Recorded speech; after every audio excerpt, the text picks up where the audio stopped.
Okay guys, welcome to the next video, and today we're going to be going over the pre-season of 2022 that just got released. So we're going to be looking at the PvE preview overall, giving my impressions on like the items, the changes to the games, all that jazz. So we'll mostly just be kind of going through this, cruising through it. I'll give you my generic thoughts on it.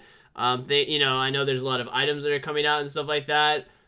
So I'll just kind of go over each of the items too. We'll just kind of cover everything in this PvE patch preview, and I'll probably kind of give my overall thoughts on it afterwards. So let's just jump into it. If chat has questions, by the way, feel free to reach out, or just feel free to at me while we're going over it. Always appreciate that interaction.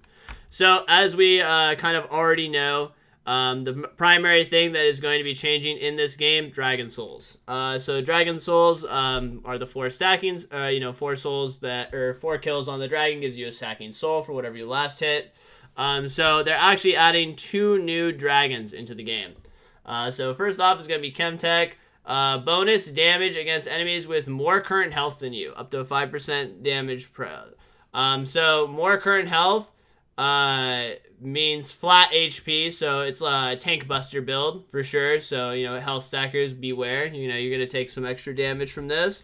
When a team obtains the soul, they receive a buff that grants them a brief second life after they die. So if anyone's played, I believe it was the like double ultimate game where you could, was it also in One for All? I know it was in the double ultimate game, but basically you'd already experienced this with the dragon stacking, where I think it's just a glorified Scion ult. Ultimate Spellbook, that's what it was. So it's Scion Ultimate. You basically come back for a brief couple of seconds, and then you can cast all your abilities. And,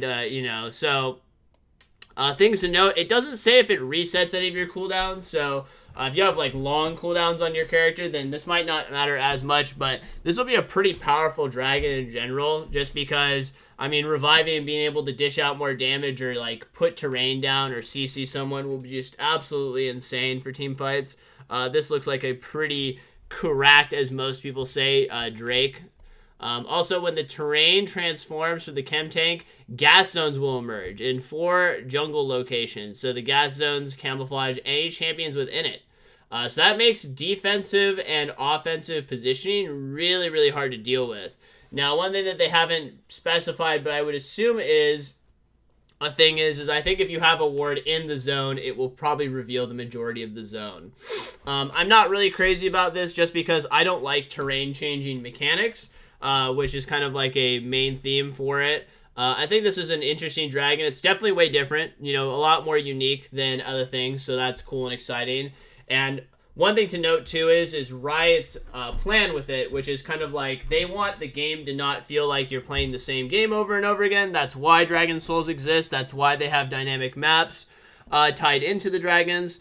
So I think that this character, this dragon, adequately like reaches their what they want out of the game. Camouflage enemies not revealed by regular... camouflage enemies are not revealed by regular vision wards, but are revealed by control wards, scryer blooms, and other things that reveal invisible units. Okay, well, that instantly answered my other question. So I think this is going to just be unpleasant to deal with, honestly. I think that this camouflage zone will cause a lot of frustrating elements in the game that will be very unfun to deal with. So, personally, I hate this. I hate terrain changes, and I think this camouflage zone only amplifies the frustration that players already have with invisible champions, that feel like they basically have no counterplay whatsoever. This will also mean that, like, map movement and control of these territories, though, will matter a huge amount, because if you can't even see in them while warding in them, then you're probably just going to get fucked by these zones over and over again. So assassins will have a good time. Everything's an assassin at this point in time. Everything does so much damage that if you face check them, they'll kill you instantly. So it's not really like an assassin-based thing. It's just a gameplay-based thing. Next is the other dragon that they're releasing, which is called Hextech Dragon. Grants attack speed and ability haste to the team that delivers a killing blow, 5 ability haste, and 5% attack speed per stack. Probably one of the more good stats to just get honestly. I think ability haste is something that's way more noticeable in attack speed than like, you know, the low amount of bonus AP and AD that you get, or like the armor and MR. Pretty much the only time it feels like dragons actually give you a noticeable stat bump is when you stack 4 of them. Like, you get, the enemy players get the 2, and then you get the sequential whatever the soul is, and you have 4 of them, 3 or 4 of them, then it's noticeable. When a team obtains Hextech Soul, they gain a unique ability that adds a Chain Lightning slow to their basic attack and abilities with a moderate cooldown. So literally you just get Static Shiv. I'd say that this is probably like, it's either going to be really OP or really boring. Either the damage and the slow will be so negligible that you won't care about it, or the output will be so high that it just kills everyone the whole time. I'm leaning towards the it probably kills everyone the whole time kind of thing, because they'll probably use their Infernal Soul as a baseline, you know, comparison element, and they'll probably have some similar numbers to that. And I mean, everyone's had, you know, played a game where Infernal Soul's in the game, and that just fucking destroys you, right? Like, that obliterates you. So I'm hoping that there's a damage cap on this. One thing to note is this is actually an insanely powerful soul if it has 5 or 6 as the number cap. So if it's capped at 3, then it's weak. But if it's capped at like 6 or 7, so it can chain, that'll actually be a really insane buff, because then characters that potentially didn't have wave clear beforehand, or like ways to, you know, push out side lanes very easily, will all of a sudden be equipped with that, which could actually be like a lot more important than people realize. Being able to just be able to clear out a wave and rotate over to a location is really, really a you know, paramount element of the game. So if that is a wave clear mechanic that goes into it too, it could be very powerful. Your whole team apply it 5 times instantly in a team fight? Yes, I would assume so. I would assume all your cooldowns are individually locked. And then, of course, the terrain change. This one I don't hate as much as the camouflage, but that's just because I think the camouflage is just absolutely outrageous. So that's why it's not as much of a bothersome thing. When the terrain transforms, there's going to be pairs of Hextech gates that appear across the map, which allows players to quickly travel from one location to the paired counterpart.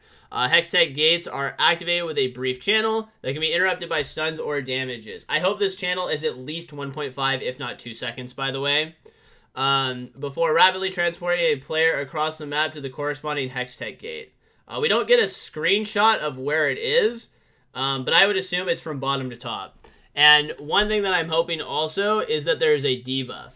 This isn't talked about in here, but I hope there is a debuff. So like when you use the gate, you can't use the gate for another 5 minutes or something like that.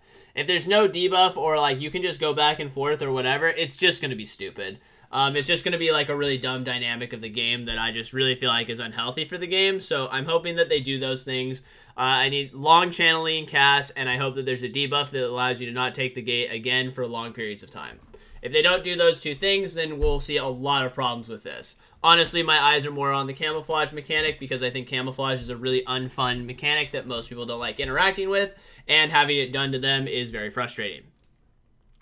Next, so objective bounties. I know people have basically, you know, mixed thoughts on these kinds of things. You know, some people feel like, oh, well, it's already hard to build a lead, so now this is an easy way to come back. My main thought on it is objective bounties, if implemented correctly, are a positive thing for the game. I feel like right now the game is very snowbally and very unfun to play when you're behind. It feels like you need tons and tons of plays to come back in a game, and I think that having the game more objective-oriented is what I want to see, because I love team play. I love team play, I love macro, I love those kinds of things. I don't like that my game feels a lot like a deathmatch at this point in time. So I like these mechanics. They give you reasons to fight over objectives a little bit better, you know, in a losing position. It also gives punishes to the people who misplay with their huge leads and maybe don't get objectives, etc. This might also encourage people to be more objective-minded right now. I would definitely say that, you know, playing even in like Master, Grandmaster games, when you have huge leads, people tend to be way more greedy with their farm. They don't set up dragons very well. They don't put a lot of priority on neutral objectives in general. So maybe, you know, denying your opponents the ability to come back in these mechanics will actually increase the level of play overall towards what I want out of the game, which is team play. Team play, macro, those kinds of things. So I think the numbers are probably what you want to focus on the most. I look at these numbers and I don't really know how to compartmentalize them, right? I don't know how to look at these and go, hey, these numbers are too high, or hey, these numbers are too low. As of currently, like, glancing over them, if there's, you know, huge leads, like you're up 10k gold and so a Baron or an Elder gives 500 more gold, I think that's probably fine. Because this is the flat number. So every member of the team receives objective bounty gold split among them. So, like, if you were 10k gold behind and you got Baron, instead of getting 300 gold, you'd get 400 gold. I don't think that's actually even that big of a deal, and I think that's probably not a bad thing to have in the game. Plus, I feel like a lot of the game right now is very FF mentality, like, hey, we can't come back, the game is screwed.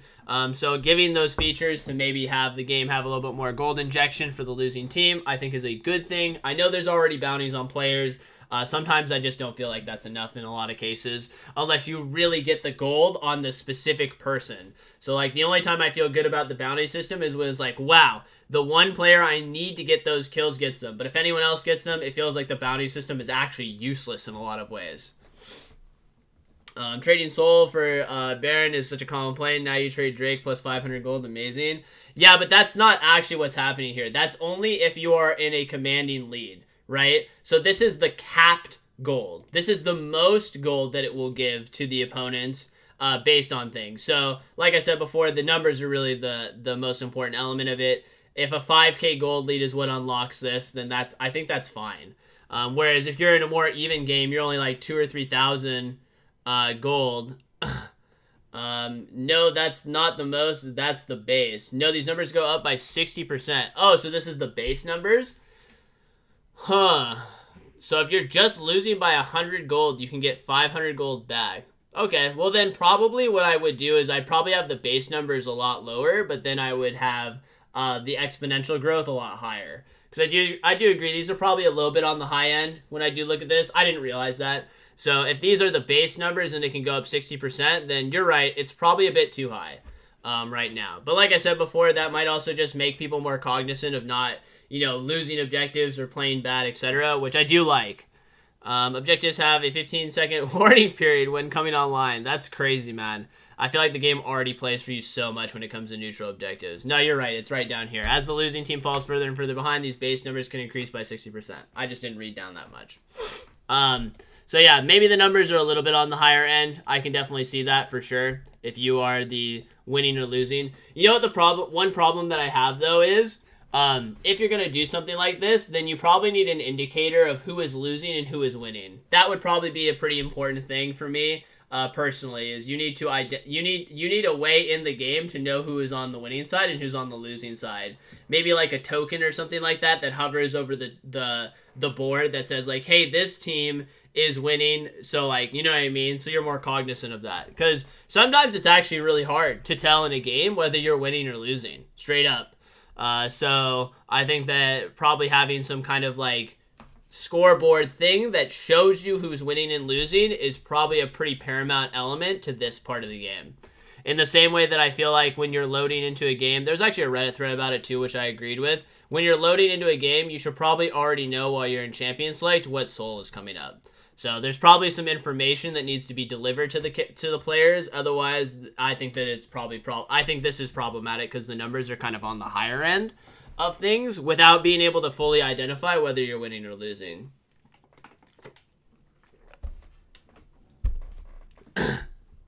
Okay, so let's move into the items, which I'm sure people are the most interested in for sure in this game, because those are the mechanisms that are kind of getting added into the game. Honestly, I don't mind the dragons. I don't mind the dragon souls. I mind the terrain changes. So that's my beef with the dragons, and also not knowing what souls you're going to get. Need souls in Champion Select, and probably need a scoreboard indicator of whether or not you're winning or losing so that you know you can make conscious choices about whether or not you're giving your opponents objective bounties or not. Rift Scuttle. We believe that first Rift Scuttle spawn is too impactful in deciding the outcome of the early game. Thank you. So reducing its importance and resolving the encounter more quickly. Now that it's squishier, you or your enemies can defeat it more easily and in short, back off sooner. Oh, so it's just squishier? First Rift Scuttle now has 35% reduced health and grants 80% reduced EXP and has been slightly reduced in size to match its lower value. Alright, so basically they're like, Blabberfish, you diet Scuttle too much. We got you. No problem. So now the new Scuttles are just kind of baby Scuttles. I think that's a good change, honestly. I'm actually pretty happy about that. It's a Blabber buff, for sure. Overall, with the changes, I think there's some interesting item changes. I'm actually pretty excited to try out a lot of the new items. Some of the runes seem cool and innovative, maybe just not hitting the mark on like all the functional systems. Concerned about damage still going up and not really seeing a lot of solutions to that. We might see an era where mages become a nether version of Steric Spore Drinker, which makes me not excited about that, to be completely honest with you. Would have loved to see some enchanter changes. I think enchanters are really hurting for enjoyment of the game in general. Their items are relatively boring, uninteractive, and not really that good in most cases. I would have loved to see more support things change, like uncapping the gold per 10 on the items or something like that.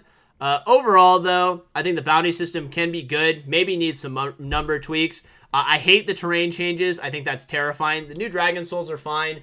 And then they need to make sure that they have indicators for what Dragon Soul is going to spawn when you're picking your champions. And they need indicators on the scoreboard to show who is winning and who is losing, so you know where the bounties are bouncing. Anyway, guys, hope you guys enjoyed this video. Don't forget to like, subscribe, and comment in the section below, and hit that bell and whistle. And I'll see you next time. Peace.